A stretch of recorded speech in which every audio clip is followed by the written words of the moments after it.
বটে এখানে একটা যদি আরেকটা ব্রেকআউট হবার পর পেতাম না তাহলে হ্যাপি হতাম, কারণ আমার একটু ভয়, কারণ আমি চাইছি প্রিমিয়াম এর হাই ব্রেকআউট না করতে, হাই ব্রেকআউট করছে, একটা ভয় আছে যেখানে একটা ব্রেকআউট দিতে পারে।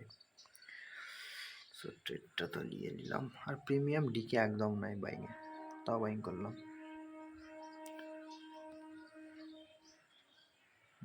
ভুল করে দিয়েছি, বুঝতে পারছি ভুল করে দিয়েছি, আই ক্যান আন্ডারস্ট্যান্ড। ভালো লস দেবে, আর একটা ব্রেকআউটের পর ট্রেড নিলে হয়তো ভালো ছিল। মেন ব্যাপার আজকে তো বাইংয়ের দিনই নেই, সেলিংয়ের দিনই নেই, এখানে যা দেখে বুঝতে পারছি। কারণ এখানে যারা বাইং করতে পারেনি র্যান্ডম সেলাররাও সেল করবে, বাইং কেউই করবে না। 60 পয়েন্ট এসে নিল ভাই, ওয়েট করবো না আমি আজ, মার্কেট বিপক্ষে আছে, চুপচাপ বেরিয়ে যাও। তো বললাম একটা ব্রেকআউটের ওয়েট করো ভাই, প্রিমিয়াম সাথই দেয় না, মার্কেট নিচে প্রিমিয়াম উপরে, জিনিসটা দেখেই বললাম। সেল কথা করতে হতে জানি 711-তে নিচে বাইং করার জন্য ওয়েট মানে ওয়েট বলবো না, বাইং করবো ভাবলাম, এখানে বাইং করবো ভাবলাম, তো করলাম না। নিজের অ্যানালাইসিস রাখতে হবে ভাই, কাউকে দেখলে মনে হচ্ছে যেন বাস পেট দেয়, এটা ওয়েট করতে হতো আমাকে, ব্রেকআউট দিলে এখানে এন্ট্রি নিতে হতো। এন্ট্রি নেবার রিজন যদি বলিস, আপসাইডে এসএল নাই, কিন্তু ভয়ের রিজন যদি বলিস, প্রিমিয়াম আগে ব্রেক করছে, এটা পরে ব্রেক করছে, প্রিমিয়াম আগে ব্রেক করছে প্রথমত।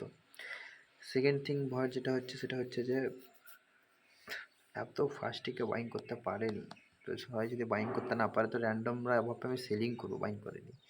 এই রেজিস্ট্যান্স টানবে এখান থেকে, এইখানে রেজিস্ট্যান্স টানবে আর এখানে সেল করবে। তো ভয়ের জিনিস এটাই আছে যে যদি সালারা বাইং না করতে পারে, সেলিং করতে লাগে, তাহলে মার্কেটকে ফল করে সরি আপসাইড রেলি চলে যাবে। কি বলছে যা আটলো হচ্ছেই না। ট্রেড লিভার রিজন একটা ছিল ফিন নিফটিও ব্রেকআউট দিয়েছিল বলে ট্রেডটা নিলাম। ফিন নিফটিকে যদি দেখাই, ফিন নিফটিও ব্রেকআউট দিয়েছেই, ঠিক আছে, নিফটিও ব্রেকআউট দিয়েছে, ব্যাঙ্ক নিফটি রেসিস নিচ্ছিল, ঠিক আছে, তো এসে বুক করে নেবো, ওয়েট করবো না, বাট ডাউন সাইডে বাইং করলে ভালো হতো। যে মার্কেট পড়বেই না তারপর, তাহলে মার্কেট পড়তে পারে, কেন পড়তে পারে, যে আপসাইডে এসএল নাই, মার্কেট কত কন্টিনিউ আপসাইডে, একটা এসএল ক্রিয়েট করার জন্য পড়তে হয়, কিন্তু পড়বে না তখন যদি মার্কেটে র্যান্ডমরা এগুলো তো বাইং করতে পারেনি, র্যান্ডম বায়াররা ওরা সেলিং করা শুরু করছে, সেলিং করলে এসএল খেতে খেতে খেতে উপরে চলে যাবে। তো ওটাই ভাই, নিফটি রেসিস, ব্যাঙ্ক নিফটিও ওরা দেখ, যেমন ব্যাঙ্ক নিফটি করছে রেসিস ক্রিয়েট করছে, রেসিস ক্রিয়েট করে কী হলো, সেলার ডাকলো, আপসাইড ছিল, এটা করতে পারে। ব্যাঙ্ক নিফটি হোল্ড করছে, তো নো ডাউট সেলার ইনভাইট করছে আমার মতন যে সেলার ইনভাইট করছে, সেই সেলার এলো, মার্কেট ফল করলো, আর একটু সেলার আনলো, দেন চলে গেল। কারণ দেখ গ্রিন ক্যান্ডেল দিল 400 লস, এডিট করে যাবো ভাই আমি, না 60 পয়েন্টের এসএল লো, বড় এসএলে লাভ নাই, যেদিন এসএল হচ্ছে 60 লাভ বেরো, লস দিন দিয়ে আমাকে ভালো। রিজন খারাপ নাই, কিন্তু তুই জানতিস যে মার্কেট এখন আরও যেতে পারে, কিন্তু তাও ফার্স্ট এন্ট্রি গেলো এটা, রিজন খারাপ নয় এখনও বলছি, বাট এন্ট্রি ফার্স্ট করলি, ওয়েট করে তুই এইসব জায়গায় এন্ট্রি যদি করতিস তাহলে তোকে বলতাম না, এসব জায়গায় একটা ফলিং আসবে, তুই লিখে দে এক্সিট, এইসব জায়গায় একটা ফলিং আসবে, তুই এন্ট্রি ফার্স্ট করলি, বড় কোনো গ্রিন ক্যান্ডেল দিয়ে দিস না। হ্যালো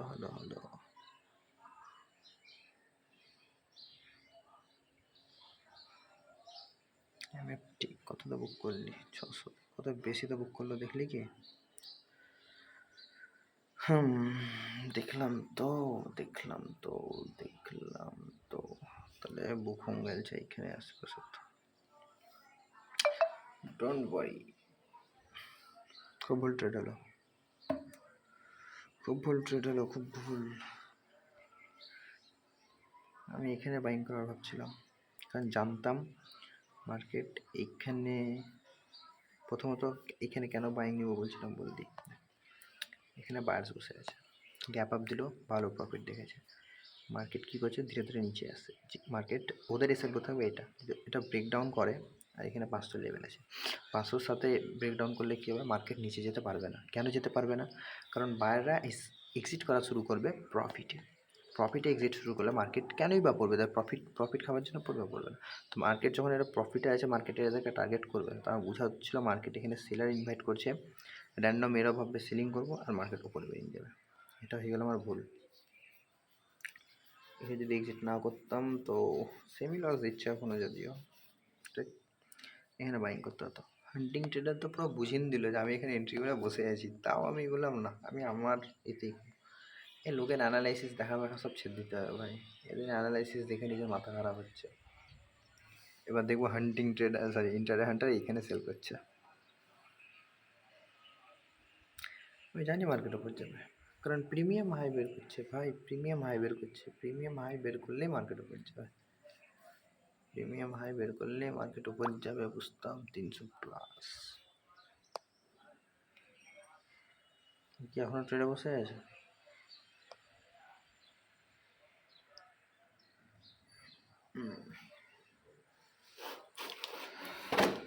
এবার মার্কেট ফল করবে, তুই লিখে দে একটা রিএন্ট্রি মেরে দেখে নে। তোরও রেসিস আছে, চারটেও রেসিস আছে, এইখান থেকে মার্কেট ফল করে মার্কেট 800-র উপর যেতে পারবে না। একটা এন্ট্রি নেবো, এখানে একটা এন্ট্রি করা যেতে পারে।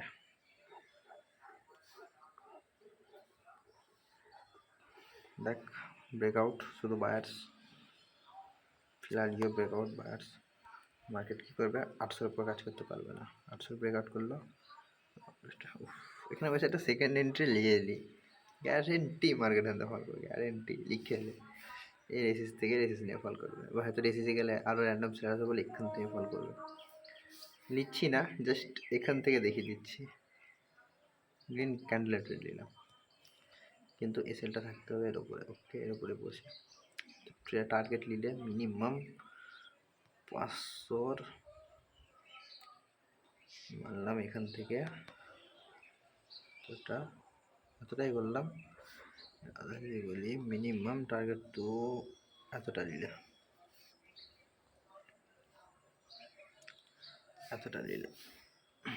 এই আশপাশ থেকে সেলিং আসবে, পুরো এতটা অব্দি সেলিং আসবে। এবার তো আসতেই হবে, কারণ প্রিমিয়াম এই তো আগে বাড়ছে প্রিমিয়াম।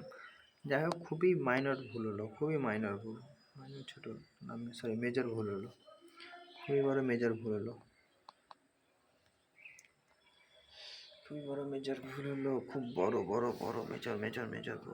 ভুল। এই ক্যান্ডেল দিয়ে সেলিং আসবে, আমি যদি অ্যাকর্ডিং ঠিক হয় এর হাই ব্রেক করবে না, আর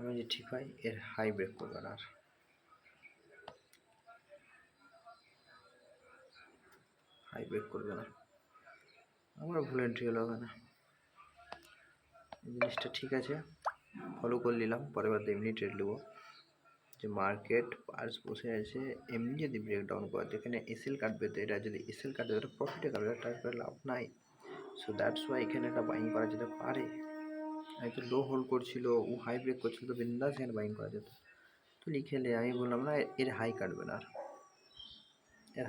না, মার্কেটে এখান থেকে ফলিং আসবে, আর ইন্টারে হান্টার এখানে কোথাও ট্রেড বানাবে, এইসব জায়গাতে কোথাও এক্সিট করবে। ভাই ম্যাজিক বলে বুঝলি তো, ওয়েট ট্রেড তো সবাই করতে পারে, main thing is entry point. কিছু বলছিলাম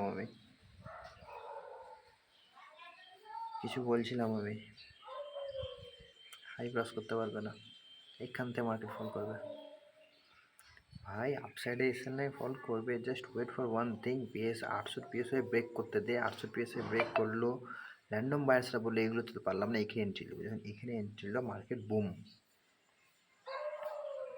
আর আমি আগে সিলেক্ট করে অবস্থা রাখলাম। কত পয়েন্ট, আরও 7 পয়েন্ট। অন্যদিন 130 পয়েন্ট এসে আজ লিভার সময় দিলাম না, মিস্টেক হয়ে গেল, ভারী মিস্টেক।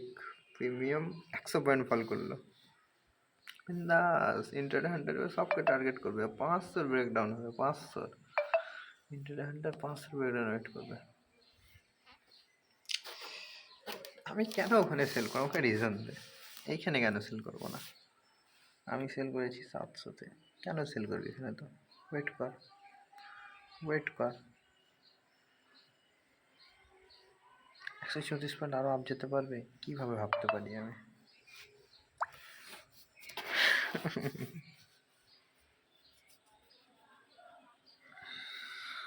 ভাবতে পারিস, ভাবতে তো হতো।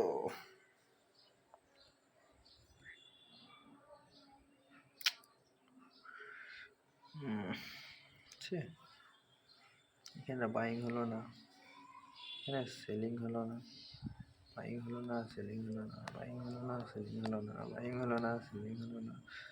সেলিং ভাই করলে এখানে বাইং করতিস, করলে এখানে সেলিং করতিস, সেলিং করছিস এখানে, বাইং করবি, বাইং করবি না, সেলিং করবি এখানে, বাইং করবি এখানে, তেমনি হবে। বন্ধ করছি, ঠিক আছে? যা হবার হয়ে গেছে, টাটা।